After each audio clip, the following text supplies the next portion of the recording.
പുതുപുതായ rain കാലിലുണ്ടായിരുന്നു.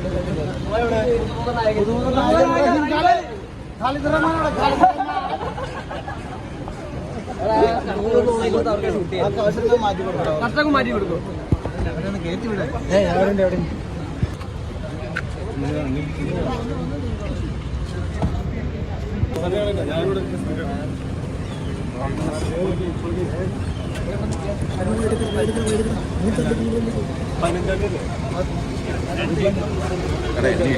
ഫെബ്രുവരി 22 Manjummel boys ഇറങ്ങുന്നുണ്ട്. ഞാൻ ഭയങ്കരമായിട്ട് പ്രതീക്ഷ അർപ്പിച്ചിട്ടുള്ള പടമാണ്. എല്ലാവരും നമ്മുടെ വളരെ സുഹൃത്തുക്കളാണ്. എന്തായാലും ഞാനും ഭയങ്കര വെയിറ്റ് ചെയ്യുന്ന പടമാണ്. Love you.